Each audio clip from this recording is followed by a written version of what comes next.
नमस्कार दोस्तों, आपका हमारे इस प्रोग्राम में स्वागत है। दोस्तों, जैसा कि प्रत्येक माता पिता अपने लड़का या लड़की के लिए अच्छे परिवार की खोज करता है, उसके जो कारोबार है उसके बारे में विचार करता है, जो उसका स्वभाव है उसके बारे में विचार करता है, तथा अन्य वह जो कुल है वह कैसा है इसका विचार करता है। अक्सर माता पिता ये भूल जाते हैं कि जो उनके ग्रह दशा है, जो उनकी कुंडली है, उसका मिलान बहुत कम मात्रा में पाया जाता है, जिसके कारण जो बच्चे हैं उनका जो जीवन है उसमें नाना प्रकार के जो संकट हैं वे उपस्थित हो जाते हैं। दोस्तों, आज हम विचार करेंगे कि आपने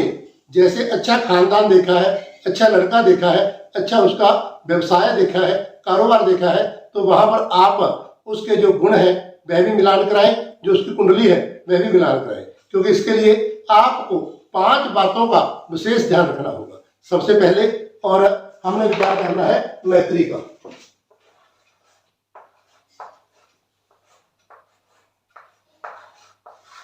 मैत्री क्या है? जो दोनों बालक हैं अर्थात लड़का और लड़की है, उनकी जो राशि है, उनके जो स्वामी है, जो राशि स्वामी है,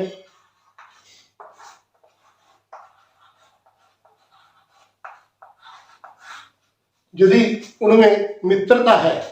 तो अवश्य ही उनका जो वैवाहिक जीवन है वह उत्तम रहेगा। यदि वो सम है, यदि मित्र है तो वैवाहिक जीवन उत्तम है, और यदि सम है तो वैवाहिक जीवन मध्यम है, और यदि शत्रु है तो वैवाहिक जीवन में उलझने हैं,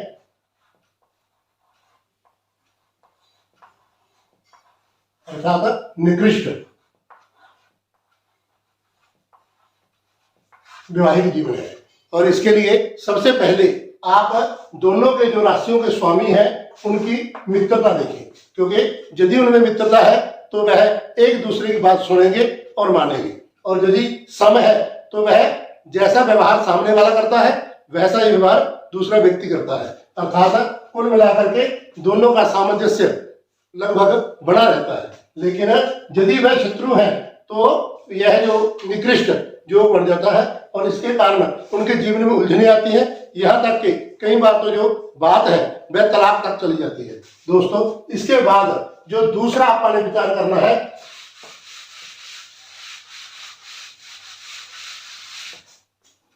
वह है मांगलिक।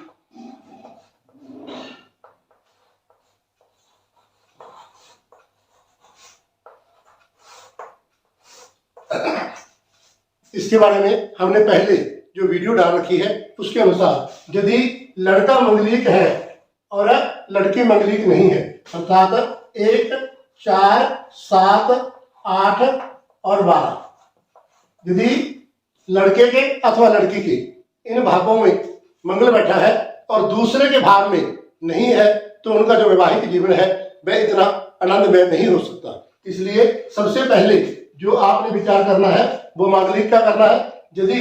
1, 4, 7, 8 और 12 में लड़के के मंगल बैठा है तो इसी स्थान पर लड़की के भी मंगल होना चाहिए, अथवा इसके ऊपर गुरु की दृष्टि हो,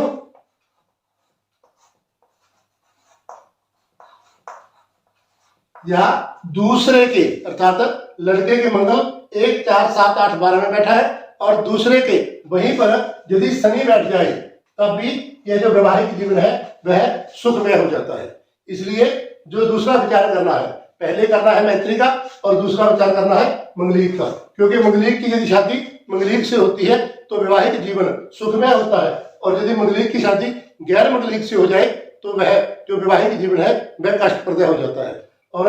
उसके ऊपर यदि गुरु की दृष्टि हो अथवा इन स्थानों में शनि बैठा हो, यदि लड़के के मंगलिक दोष बनता है और लड़की के इसी स्थान पर मंगल शनि बैठा है तो मंगलिक दोष परिहार हो जाता है, दूर हो जाता है। और यदि लड़की के यहाँ मंगल बैठा है और लड़के के वहीं पर शनि बैठा हो तब भी यह दोष दूर हो जाता है। इसलिए जो मंगलिक विचार है दूसरा, यह भी आपको अनिवार्य रूप से करना होता है। और तीसरा आता है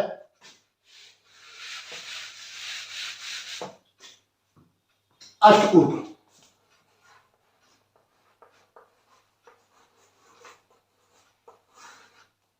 अष्टकूट में 8 दोष गिने गए हैं, जैसे वर्ण, वैश्य, तारा, जोनि, गण, मैत्री और भूकूट तथा नाड़ी। और इनमें जो गुण गिने गए हैं, जैसे वर्ण आ गया, वर्ण, वैश्य, तारा,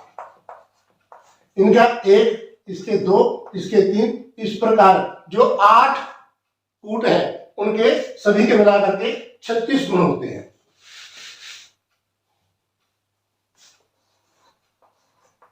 जो 36 गुण है, इनमें से यदि व्यक्ति के 16 से कम गुण मिलते हैं तो शास्त्र वहां पर शादी करने की आज्ञा नहीं देता, और यदि 16 से 20 तक मिलते हैं तो जो विवाह है वह सामान्य होता है, ना वहां पर ज्यादा प्रेम होता और ना वहां पर ज्यादा विरोध होता, अर्थात जैसे तैसे जो जीवन है वह कट जाता है। और यदि 20 से उत्तम गुण, ज्यादा गुण मिल जाए, 20 से ज्यादा अर्थात 21, 22, 27 तक जो गुण है वह उत्तम फल को देने वाले हैं। जितने अधिक गुण होंगे उतना ही जो प्रेम है वह भी अधिक होगा। जो इसका अष्टकूट का विचार है, हम आने वाली जो वीडियो जो है उनमें जो एक एक, जैसे वर्ण कैसे उत्पन्न होता है और उसमें आपने क्या विचार करना है, उसके आपको अंक कैसे प्राप्त होंगे और कैसे उसका परिहार होगा यदि आपकी कुंडली में दोष है, और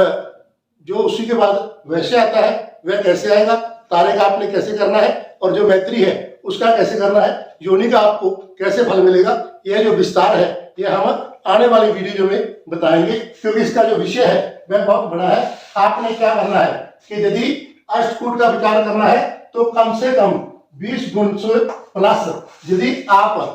गुण मिला करके शादी करते हैं तो वहां पर जो वैवाहिक जीवन है वह सुख में हो सकता है, क्योंकि केवल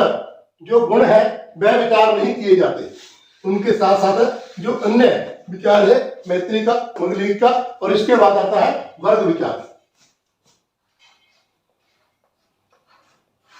हमारे जो शास्त्र हैं उनमें जो वर्ग हैं वह 8 प्रकार के कहे गए हैं, जैसे गरुड़ आ गया, बिडाल आ गया, सिंह, श्वान। यदि हम लड़के का वर्ग गरुड़ है और लड़की का वर्ग सर्प है, अर्थात जो 5वां वर्ग है उससे वह शत्रु वर्ग कहा गया है, और जो चौथा वर्ग है वह मित्र वर्ग कहा गया है। यदि दोनों वर्गों की आपस में मित्रता है तो वैवाहिक जीवन सुख में बीतेगा। यदि आपस में शत्रु है तो एक दूसरे की जो बात है वह सहन नहीं होती, इस कारण जो विवाद है वह अधिक उत्पन्न हो जाता है, और जो वैवाहिक जीवन है उसमें भी जो खटास है वह छा जाती है। अर्थात जब एक दूसरे की बात सुहाती नहीं तब व्यक्ति क्या करता है, झगड़ा करता है, और उस झगड़े के कारण जो वैवाहिक जीवन है वह रसहीन हो जाता है। इसके बाद आता है जो वैवाहिक का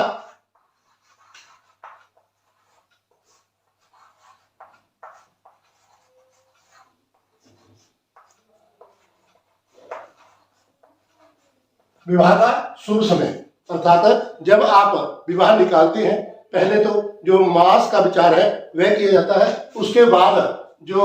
समय है अर्थात जिस समय आपने फेरे लेने हैं जो उसमें आपने क्या करना है, 4, 8 और 12। पहले तो ये राशि के ऊपर विचार करें कि उस मास में 4, 8, 12 में सूर्य तो नहीं, और दूसरा 4 और 8 में चंद्रमा तो नहीं, अथवा 4, 8, 12 में गुरु तो नहीं।